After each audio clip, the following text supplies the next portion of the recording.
Assalamualaikum warahmatullahi wabarakatuh. Salam sejahtera untuk kita semua. Dan kami ucapkan kembali selamat datang di podcast Topi Merah. Tentunya ini teman-teman, sebelum kita lanjut, kita mengingatkan dulu jangan lupa subscribe di channel kita di TVRI Sulsel Official. Dan jangan lupa nyalakan loncengnya juga biar nanti kalau ada video baru nanti muncul notifikasi dan tidak ketinggalan informasi terbaru dari podcast Topi Merah. Dan tentunya di studio hari ini senang sekali sudah kedatangan bintang tamu yang luar biasa sekali. Bersama kita ada Bang Ahmad Yusran. Selamat sore. Selamat sore. Oke, luar biasa sekali. Jadi Bang Ahmad Yusran ini merupakan salah satu pengamat lingkungan hidup di Kota Makassar, dan beliau juga merupakan Dewan Lingkungan Hidup Makassar dan juga sebagai Ketua LSM Forum Komunitas Hijau serta anggota Forum Penataan Ruang Sulawesi Selatan. Nah, di sore hari ini kita akan membahas banyak tentang lingkungan hidup nih. Bang Yusran aja panggilnya biar lebih akrab. Oke, senang sekali tentunya saya Aming Lasa akan menemani Bang Yusran kurang lebih ke depan sampai dengan pembahasan kita tuntas mengenai lingkungan hidup ini, Bang Yusran. Nah, Bang Yusran sekarang sudah memasuki tahapan pemilu nih, yang sesaat lagi mungkin sekitar kurang lebih 40 hari menuju pencoblosan. Dan kita ketahui bahwa sekarang di Makassar khususnya, tentunya umumnya pada Sulawesi Selatan, itu menjelang pemilu banyak sekali APK-APK atau alat peraga kampanye yang dipasang mungkin di seluruh penjuru jalan mungkin misalkan, dan terutama di pohon-pohon banyak kita temui nih Bang Yusran.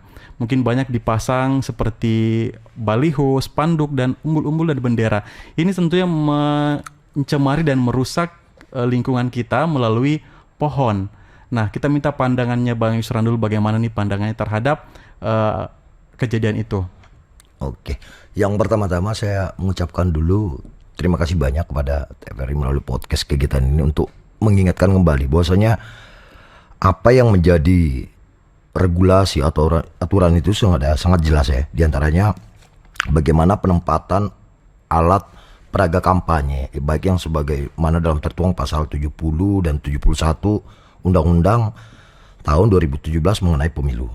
Yang pertama adalah tempat umum yang dilarang ditempelkan bahan kampanye seperti tempat ibadah, rumah sakit, tempat pelayanan kesehatan, tempat pendidikan, gedung, fasilitas milik pemerintah, jalan protokol, jalan bebas hambatan, sarana dan prasarana publik lain, atau taman dan pepohonan. Saya menggarisbawahi taman dan pepohonan. Taman dan pepohonan. Belakangan ini memang sedari awal. Dan hal ini adalah saya menyebutnya adalah sebuah warisan peradaban salah urus terkait norma etika, estetika, dan kebersihan sebuah wilayah atau kota setempat.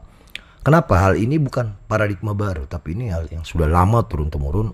Memang oleh karena tadi bukan minim, tapi literasi lingkungan hidup mulai dari iklim itu jauh dari apa yang sangat diharapkan. Kenapa hal ini masih terjadi? Karena sedari awal sangat jelas pula bahwasanya dasar hukum, definisi, tahapan pelaksanaan hingga materi, metode, hingga larangan sanksi itu sudah sangat jelas diatur di dalam undang-undang atau pemilu 2024. Namun faktanya, kenapa publik pun gerah, apalagi kami yang paham akan soal kelestarian lingkungan hidup. Bagaimana tidak yang namanya batang tubuh dari sebuah pohon dilekatkan alat peraga kampanye, lalu dikawat, diikat, lalu dipaku, itu sebenarnya itu sebuah kejahatan. Saya menyebutnya kejahatan lingkungan hidup. Oleh karena kenapa? Dampak dari sebuah proses ulah oknum tersebut itu pastinya mengakibatkan dampak, ya khususnya menyangkut pertumbuhan pohon itu sendiri. Betul. Pasti dengan terbukanya rongga ruang-ruang itu membawa dampak tersendiri kepada jenis pohon, yaitu jamur, dan pertumbuhan pohon itu sendiri pastinya akan mengalami yang namanya degradasi. Nah, kenapa ruang terbuka hijau ada pohon, lalu di tiang-tiang listrik masih? Disinilah sebenarnya potret dinamika masyarakat harus cerdas memilih wakil. Padahal dari momen sejak kampanye hingga 10 Februari mendatang, disinilah para caleg sebenarnya bagaimana di momen waktu itu menyampaikan visi dan misi dia. Baik itu dalam hal yang sangat paling sederhana, tidak hanya melalui media sosial atau podcast, ada pula melalui simulasi tanda coblos, tanda partai, dan sebagainya. Karena apa? Saya yakin dan percaya proses penyelenggaraan pesta demokrasi kali ini beda dan sangat berbeda di tahun sebelumnya. Apalagi menyangkut ketertiban, keamanan. Tapi fenomena ini terjadi, kenapa? Bukan hanya ibu kota Makassar sebagai ibu dari Provinsi Sulawesi Selatan. Alhamdulillah, sejak viralnya bahkan munculnya keresahan itu mendapat respon juga. Tidak hanya pihak Bawaslu yang sifat statement hanya normatif, tapi mampu juga memberikan ruang-ruang aspirasi seperti halnya para pegiat dan aktivis. Kejadian seperti ini tidak hanya di kota metropolitan, tapi terjadi pula di kota kabupaten, kota kecamatan, hingga desa dan sebagainya. Alhasil, Kepala Dinas Pengelolaan Lingkungan Hidup dan Kehutanan itu mengeluarkan juga sepucuk surat menembuskan kepada Komisi Pemilihan Umum di 18 kabupaten kota.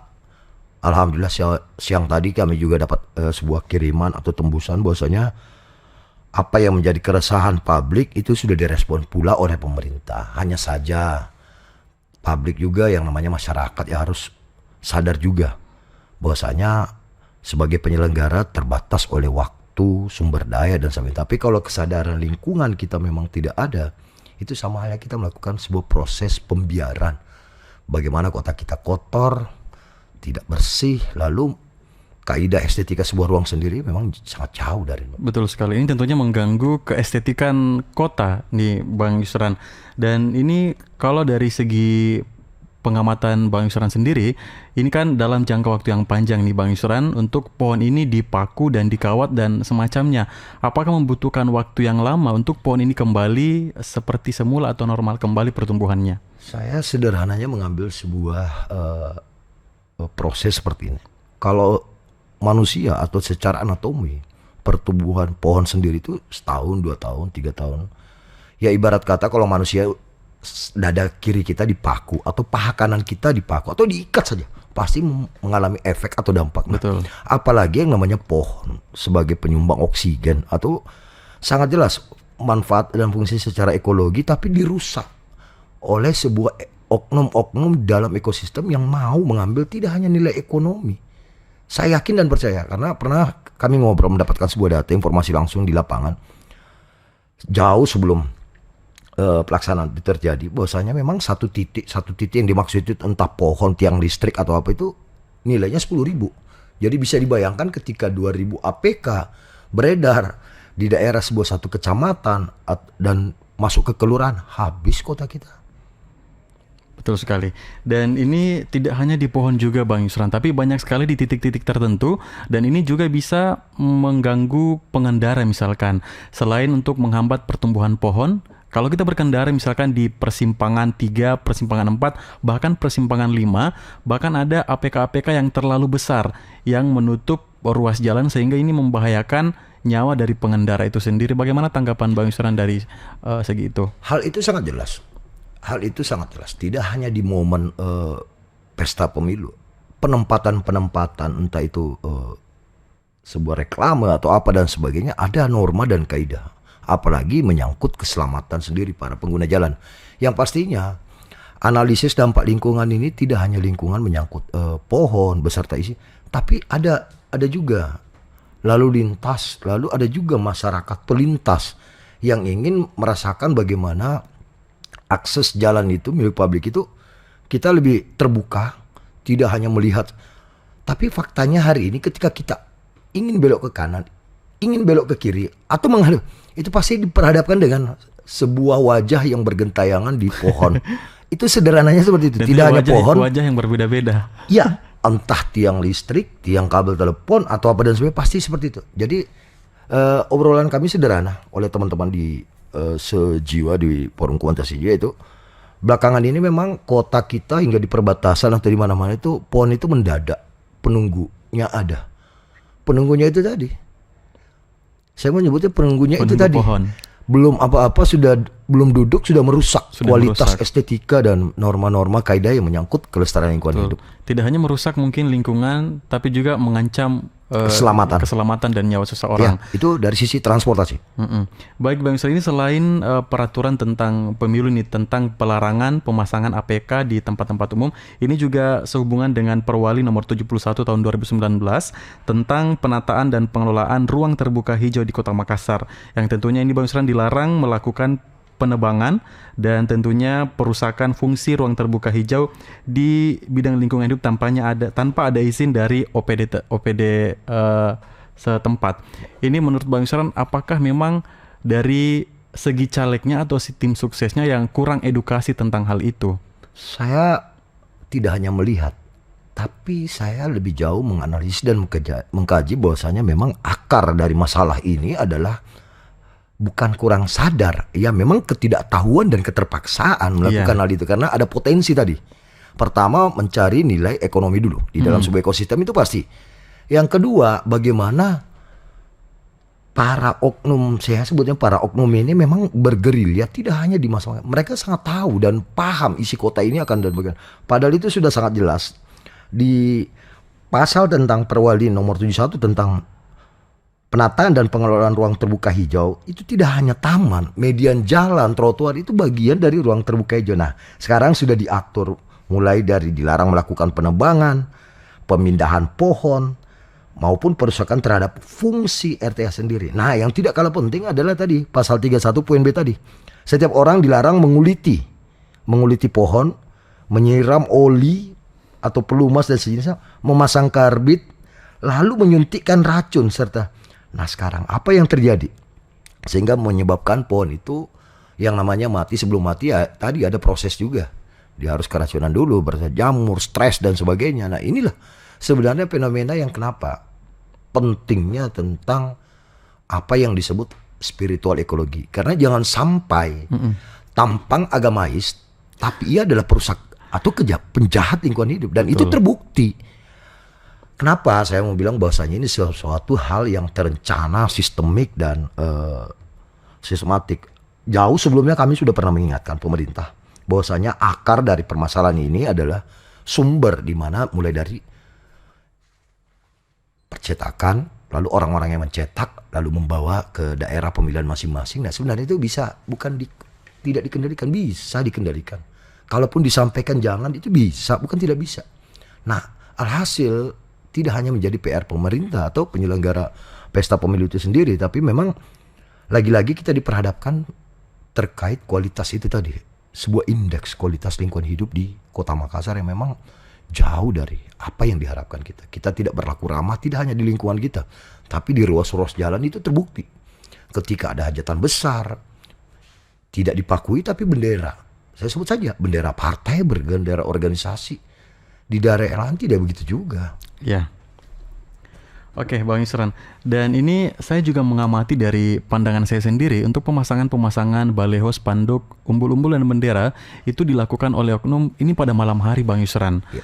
Nah, mungkin pada saat orang sudah tidak ada kegiatan lagi, makanya oknum-oknum yang merupakan tim sukses turun untuk memasang untuk memasang bendera dan juga baleho di sepanjang kota yang ada di Kota Makassar tentunya.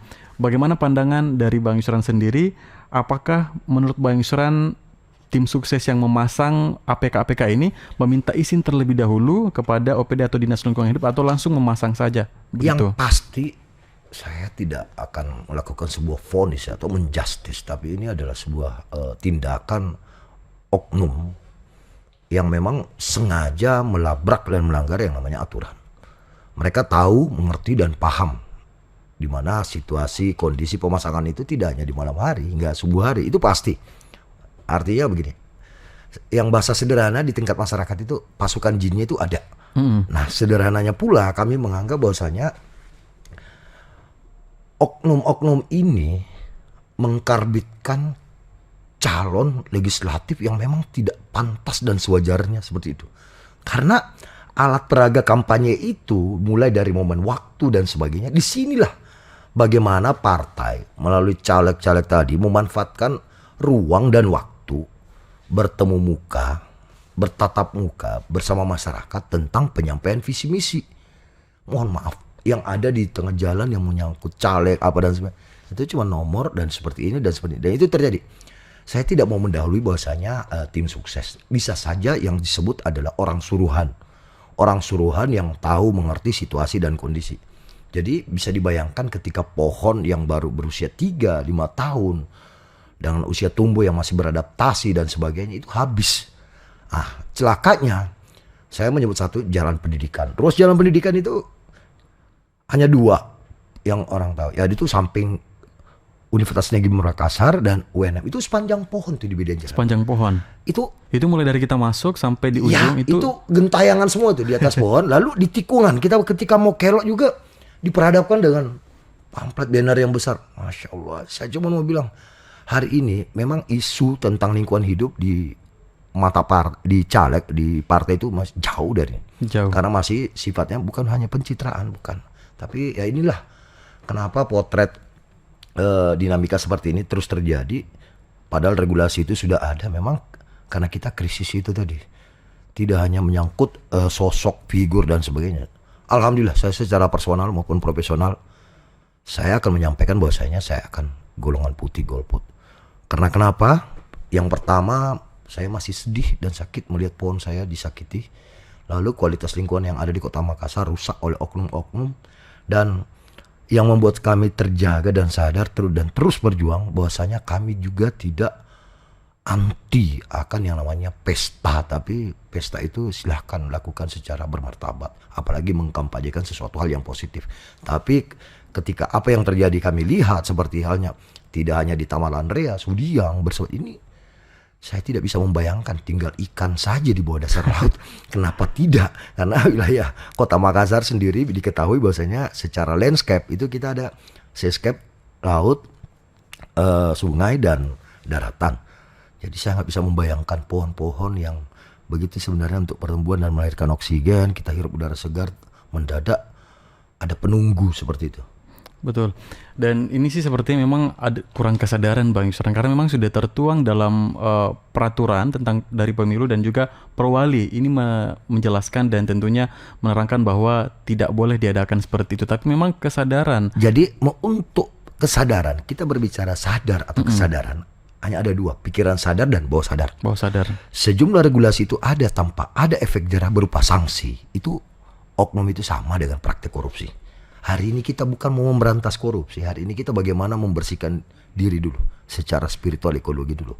Bagaimana kita mau akan tampil sebagai muka wakil-wakil rakyat ketika memang tampang kita itu tadi.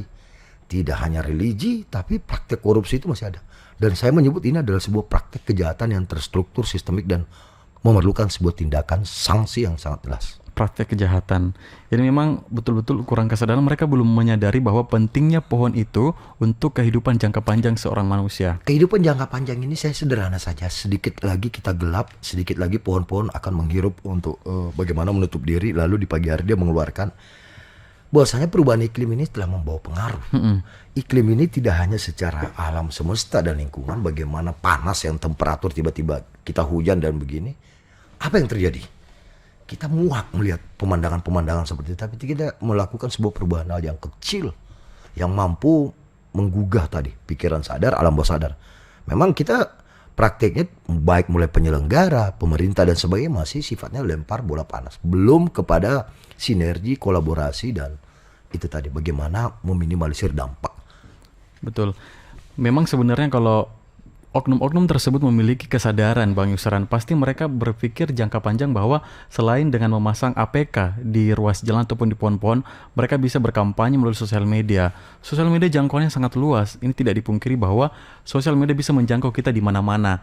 Begitupun di teman-teman dan yang ada di rumah ini harus betul-betul menanamkan kesadaran di dirinya masing-masing bahwa mencintai lingkungan kita itu adalah salah satu investasi untuk anak cucu kita ke depannya. Jadi selain investasi, sehat itu aset. Sehat Betul. Ini tidak hanya 4 sehat 5 sempurna ini konsumsi, tapi sejauh mata memandang bagaimana juga itu selaras antara akal, pikiran dan tindakan. Jangan sampai kita sebenarnya persoalan hanya ada di kata itu tadi, hanya ikut mengambil peran dan bagian. Endingnya juga belum tentu apa yang menjadi aspirasi tingkat bawah yaitu kita memang seperti halnya begini.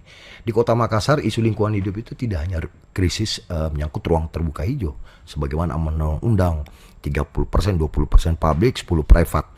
Kita belum lagi dihantui oleh teror dan horor banjir dan genangan. Nah ini dengan hujan sedikit genangan sudah terjadi. Kenapa tidak turun langsung menyentuh hati masyarakat Betul. untuk menggugah, dan ketimbang kita berkampanye ria dengan memakui pohon melalui orang suruhan dan sebagainya. Dengan Inilah memasang APK. yang sebenarnya ini ada sebuah, saya menyebutnya kecelakaan berpikir dari sebuah peradaban salah urus yang masih berkelanjutan. Padahal melalui ilmu, pengetahuan dan skill bahwasanya sebagai wakil rakyat berikanlah contoh, tidak hanya contoh tapi jadilah suri maupun teladan. Betul. Tidak hanya kapan dan di mana. Karena hari ini masyarakat kian cerdas, kian kritis. Bahkan kontrolnya sendiri pun itu tadi. Dengan adanya ilmu pengetahuan dan teknologi, ya masyarakat mampu melihat tidak hanya mana yang baik dan benar, tapi untuk mewujudkan kota yang hijau lestari, dan itu membutuhkan komitmen yang kuat, utamanya para pihak. Oke. Nah, selanjutnya sebagai pengamat lingkungan, Bang Yusran, solusi apa yang bisa disarankan atau ditawarkan kepada oknum-oknum yang memasang APK sembarangan di pohon ataupun di ruas jalan agar tertib dalam memasang APK? Saya sepertinya harus mengingatkan lagi, tidak hanya pemerintah, baik komisioner maupun penyelenggara, tapi masyarakat. Bagaimana melakukan sebuah upaya yang disebut memutus mata rantai tadi, disebutkan bahwasanya kesadaran. Kesadaran akan sebuah praktek keliru atau salah memang ketika adanya sanksi atau efek jerah.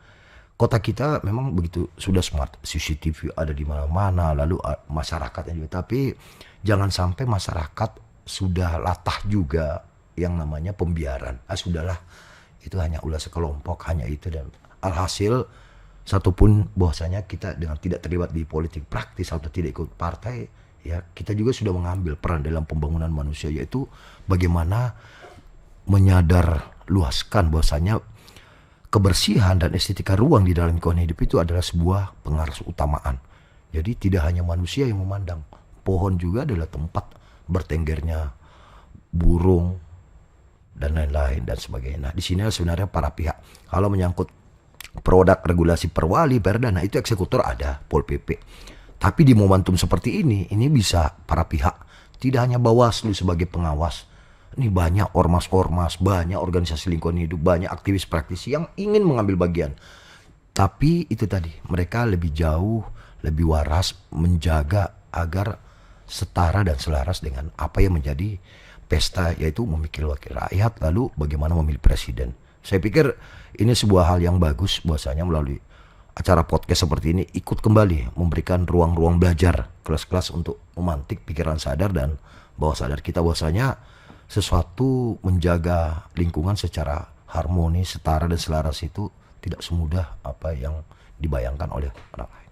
Oke, seandainya Bang Yusran ada caleg yang tidak memasang APK di pohon ataupun di ruas jalan yang mengganggu keestetikan kota misalkan, tapi melakukan kampanye melalui sosial media dengan caranya sendiri yang tidak merusak lingkungan hidup, apakah ada kemungkinan Bang Yusran untuk mencoblos caleg tersebut? Saya tidak berani kata bahwasanya mungkin atau tidak. Saya sudah memilih, yaitu tidak melakukan pilihan. Saya sudah memilih tidak melakukan pilihan karena apapun dalihnya. Saya teringat dengan pesan seorang pejabat, mantan pejabat, bahwasanya apapun, entah itu 1.000, 10.000, bahkan 1 juta pohon diberikan oleh pemerintah pusat. Tapi kalau di Makassar sendiri begitu mahalnya, bukan tanah, harga tanah, tapi sebenarnya mahalnya sebuah gengsi. Mahalnya sebuah gengsi. Untuk membangun sebuah culture bahwasanya bagaimana kita hidup harmoni dan selaras. Karena ruang terbuka hijau termasuk di medan jalan adalah hak publik hari ini.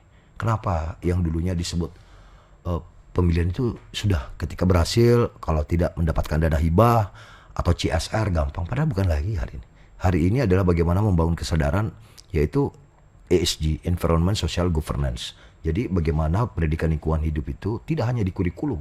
Dan inilah potret pembangunan tidak hanya berlaku di Makassar atau secara umum Sulawesi Selatan, tapi berlaku juga. Tapi saya mau sebut bahwasanya alhamdulillah Kami juga berinteraksi dengan politikus, ada juga yang tidak memajang begitu tapi lebih efektif, yaitu tatap muka dengan tokoh masyarakat, tokoh agama dan begitu. Melalui simulasi dan pendekatan-pendekatan seperti itulah yang disebut namanya kampanye secara langsung. Bukan kampanye atribut atau wayang seperti itu. Nah itu ya. Oke, luar biasa sekali. Oke, mungkin pemirsa juga nih sedikit penasaran nih dengan Bang Yusran. Sejak kapan sih Bang Yusran mulai mencintai dan memperhatikan lingkungan? Yang pertama adalah sejak usia SD.